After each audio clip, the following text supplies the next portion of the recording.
최신 재테크 트렌드를 다루는 하우머니 시간입니다. 시장 불안감이 계속될 땐 개별 종목 리스크를 피할 수 있는 분산 투자가 무엇보다 중요하겠죠. 네, 최신 ETF 동향과 하반기 유망 섹터까지 알아보는 코너입니다. 오늘은 하나자산운용 김기현 과장과 함께합니다. 어서 오세요, 어서 과장님. 오세요. 네, 자 이제 뭐 하반기 시작하는 7월 첫 주인데 한번 상반기 분위기 한번 여쭤볼게요. 뭐 여의도 금융투자업계에서 제일 이슈가 됐다거나 아니면은 우리 과장님 개인적으로 가장 기억에 남는 거 한번 정리해 주시면. 네, 제가 올해 상반기 동안 가장 기억에 남는 부분이 네. SV 사태와 에코프로 주가 흐름일 텐데요. 네네. SVB 사태? 네. 사실 연초만 해도 시장에서는 올해 상저하고 전망이 지배적이었었습니다. 하지만 예상했던 것과 달리 상반기에만 코스피가 15% 상승을 했는데요. 지금 그래프를 보시면 네. 큰 추이는 상승했지만 중간에 대형 사건들이 터지면서 일시적인 하락을 보였긴 했습니다. 예. 네, 아시다시피 그 3월에 실리콘밸리 그 파산 사태로 주식시장에 위기가 있긴 있었습니다. 하지만 이 여파로 페드의 긴축 방침의 변화가 나타나면서 증시는 다시 올랐습니다. 종목담에서 보면은 코스닥 시장에 상장된 에코프로가 가장 기억에 남는데요. 이런 이슈 있는 종목을 담고 있느냐 안 담고 있느냐에 따라서 상반기 펀드별 성과 차이가 매우 컸습니다. 그렇겠네요. 네, 다음 에코프로 주가 수치를 보시면 연초에만 해도 10만 원대였는데 6월 말 70만 원을 기록했습니다. 이 상승률만 해도 632% 정도 됩니다. 에코프로 BM의 주가 또한 연초 이후 6월 말까지 170% 상승을 했었습니다. 에코프롭은 그 2차 전지 핵심 소재인 양극재 생산 업체이기 때문에 이 종목을 담고 있는 2차 전지 관련 ETF들 또한 상승률도 상위권에 있었습니다. 네, 뭐 사실 연초부터 ETF 시장이 커졌다는 얘기 굉장히 많이 나왔는데 지금 네. 순자산 규모가 100조 원을 넘어섰다고 네. 하니까 ETF 자산 운용사들에게는 의미가 좀 남다를 것 같네요. 네, 올해만 해도 지금 이제 ETF가 한국에 들어온 지 21년째가 되는 해인데요. 계속해서 성장하고 있는 ETF 시장에서 100조 원의 돌파는 매우 의미가 있습니다. 그 ETF가 투자자들의 재테크 수단으로 자리 잡았다라는 의미도 있기 때문인데요. 그 다음 그래프를 보시면은 그 연도별 ETF 시장 규모를 나타내는 그래프입니다. 현재 네. 6월 말 기준으로 보면은 ETF 시장 규모는 100조 원이 넘었습니다. 근데 작년 22년 연말 당시만 해도 ETF 시장 규모는 78조 원 정도였습니다. 즉 상반기 동안 22조 원 가까이 커졌다는 건데요. 네. 과거 2021년 한 해 동안만 22조 원 가까이 ETF 순자산 총액이 증가했었습니다. 예. 그런데 올해는 그 상반기에만 22조 원을 증가한 것입니다. 그리고 더 뒤로 가서 보면은 2020년 연말만 해도 ETF 시장 규모는 52조 원에 불과했었습니다. 그런데 3년 만에 순자산이 2배로 늘면서 빠르게 성장하고 있습니다. 그리고 상품 수만 보아도 61개 ETF였는데 현재 지금 기준으로는 733개의 ETF가 있습니다. 733개. 네. 통상 얼추이 ETF 그 뭐라 그러나 보수라 그러나 네. 수수료 몇 %라고 생각하면 되나요? 보통은 뭐 사별로 조금 다릅니다만 네, 평균적으로. 맞아요. 테마형 같은 경우는 20bp 정도 되고요. 그다음에 20bp? 채권 같은 경우는 뭐 5bp, 뭐 3bp 이렇게 돼서 일반 공모펀드보다 매우 낮습니다. 예, 네. ETF가 그쪽에 수수료가 싼 거는 되는데 네. 저는 지금 이제 나름대로 계산해 보려고 네. 이쪽이 100조 같으면 이쪽에 ETF 업계 쪽에는 얼마 떨어지나 싶어가지고. 네. 아니 근데 지금 이게 이제 ETF가 갈수록 이제 인기를 끌게 되고 네. 아마 우리 투자자분들이 해보시면 느끼실 거예요. 편해요. 네, 맞습니다. 개별 종목 갖고 뭐 이렇게 머리 썩히는 것보다 편하고 우선 뭐 수수료 싸고 네. 그렇게 되는데 자 금상반기에는 그러면 어느 쪽으로 특히 돈이 몰렸나요? 네, 다음 표를 보면서 네. 말씀을 네, 네, 드리겠습니다. 그 어떤 투자 자산에 자금이 몰렸는지를 보았는데요. 예. 상반기만 동안만 그 채권형 ETF의 전체 순 자산이 7조 4천억 원 증가를 했습니다.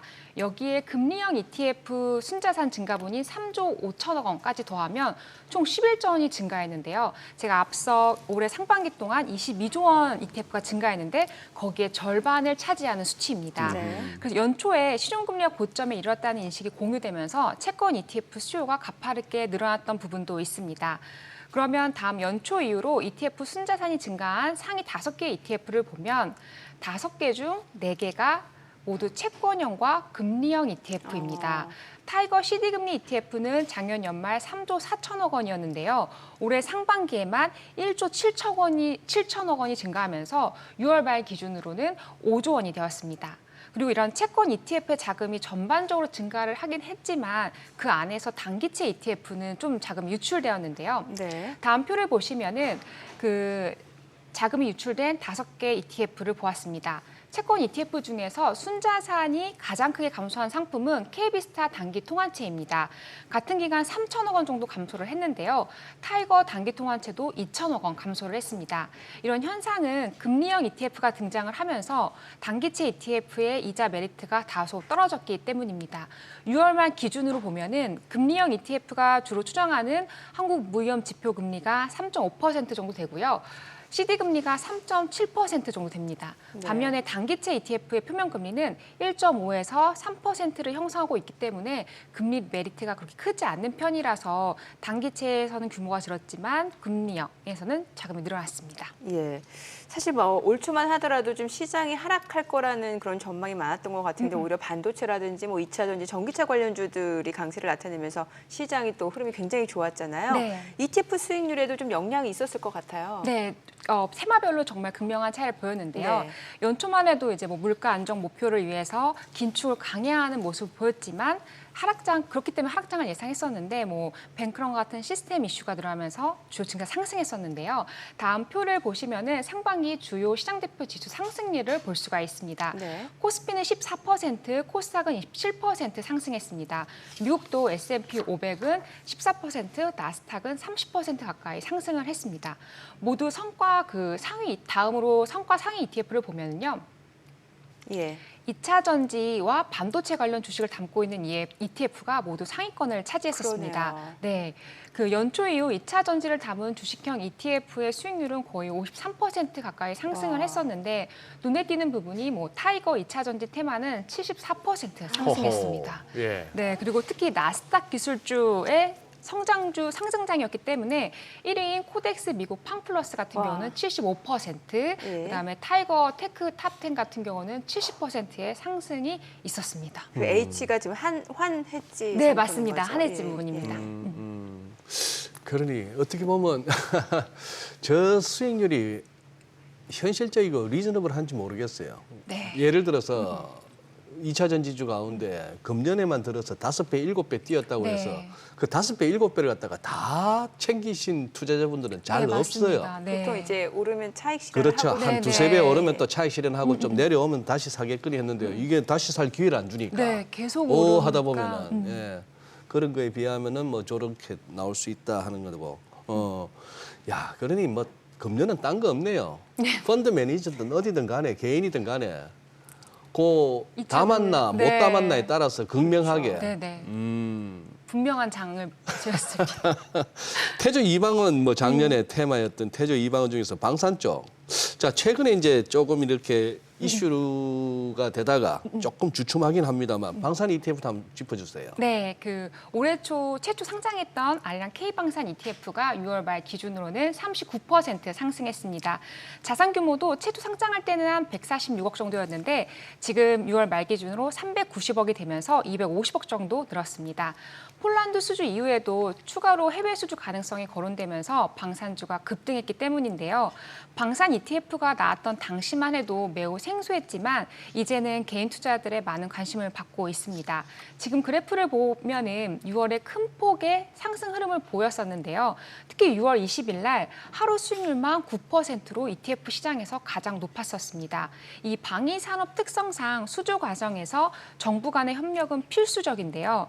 대통령의 베트남 순방에서 방산 분야 협력이 주요 의제 중 하나로 알려지면서 관련 주가가 일제히 급등을 했었습니다. 이번 순방에서 실질적으로 무기 계약 체결은 한 것은 아닙니다. 그런데 이제 중국과 러시아의 무기 의존도가 높았던 베트남 시장에서 신규 진출할 수 있는 기회가 마련됐다라고 평가하고 있으면서 이제 주가 흐름이 아주 좋았습니다. 그럼 다음에 이 알량 K 방산 ETF의 자산 구성 내역을 보면요. 네네. 하나 에어로스페이스, 한국항공우주, 현대로템 등 10개의 국내 대표 방위 산업체를 포트폴리오에서 담고 있습니다. 이 베트남이 군 현대화를 위해서 앞으로 7년간 약 2조 6천억 원 상당의 예산을 투입할 예정입니다. 근데 하나 에어로스페이스 같은 경우는 K9 자주포, 그다음에 한국항공우주 같은 경우는 한국형 기동 헬기인 수리온을 베트남 수출 목표로 하고 있습니다. 그래서 이런 종목별 성과를 보면 특히 하나 에어로스페이스 같은 경우는 152% 상승했습니다. 최근 1년 동안요. 그래서 증권가에서는 이 주요 방산주들의 호실적을 지속해서 이어갈 것으로 판단하고 있습니다. 네. 또 이제 하반기에 접어들었으니까 좀 주목해 볼 만한 ETF도 살펴보면 좋을 것 같은데 6월에 신규 ETF들이 굉장히 많이 상장했다면서요. 혹시 눈에 띄는 ETF 있으면 좀 소개를 해주세요. 네, 눈에 띄는 ETF 한 4개 정도를 네. 뽑아봤는데요. 일반적으로 이제 ETF 투자가 많은 사람들의 관심을 받으면서 이제 운용사들의 상품 출시 경쟁은 매우 점점 더 치열해지고 있습니다. 그래서 다양한 전략을 세운 ETF가 나왔습니다. 다음 표를 보시면은 태양광과 ESS 투자하는 상품에서부터 국가전력기술 업종, 탄소 배출권, 그다음에 채권에 투자하는 ETF가 출시됐습니다. 첫 번째로 그 아리랑 태양광 앤 ESS ETF 같은 경우는 태양광과 ESS 산업에 동시에 투자할 수 있는 ETF입니다. 이제 세계적으로 신재생 에너지 전환 정책 기조의 수혜를 입을 전망이기 때문에 선제적으로 이 ETF가 상장이 되었습니다. 그리고 두 번째 같은 경우는 그 국가 주도 전력 기술에 투자하는 BNK 미래 전략 기술 액티브 ETF입니다. 이 ETF 같은 경우는 반도체, 디스플레이, 2차 전지, 우주항공 등 대한민국의 미래 성장을 이끌어갈 12개 국가 전력 기술의 핵심 종목에 집중 투자하는 상품입니다. 그리고 세 번째로 그 인버스형인데요. 인버스형 탄소 배출권 ETF인 솔 유럽 탄소 배출권 선물 인버스가 상장을 했습니다. 다만 이 상품 같은 경우는 인버스 상품이기 때문에 유럽 탄소 배출권에서 가격이 하락할 때 ETF 가격이 상승하는 구조입니다. 그리고 마지막으로 만기 채권형 ETF인데요. 편입한 채권의 만기 시점에 자동 청산되는 ETF입니다. 청산 시점은 ETF 명에 표기된 숫자를 통해서 알 수가 있습니다. 예를 들어서 에이스 25-6은 그 25년 6월이 만기입니다. 이 두 에이스 만기 채권 ETF 같은 경우는 목표 만기 수익률이 지금 현재 4%대 초반입니다. 예. 자, 이제 김 과장님, 요즘은 이제 뭐 태양광도 태양광이지만 이제 ESS 저게 이제 자주 나오네요. 네, 맞습니다. 많이 이거 한번 보셨을 좀 거예요. 정확하게 설명해 주시고 저쪽 ESS 관련 또 ETF의 관련 종목도 네네. 한번 좀 소개해 주시죠. 네, 같이 함께 네. 말씀을 드리겠습니다. 저 ESS 최근에 많이 들어보셨을 맞아요. 텐데요. 네. E는 에너지, 그다음 S는 스토리지, 그다음에 네. S가 시스템으로 이 약자인데 에너지를 저장하는 장치라는 뜻입니다. 에너지 저장 시스템? 네, 맞습니다. 알겠습니다. 네네. 예. 그래서 이제 신재생 에너지 발전으로 이제 전기 에너지를 저장해 놓고 이제 필요할 때마다 사용할 수 있는 장치입니다. 그래서 이 신재생 에너지 산업은 장기적으로 성장성이 뚜렷합니다. 게다가 태양광 같은 경우는 발전 단가가 낮고 설치 편리성까지 가지고 있어서 가시적인 성과가 기대되는 산업인데요. ESS 산업 역시 네. 안정적으로 이 전력을 공급하기 위해서는 필수적인 산업입니다.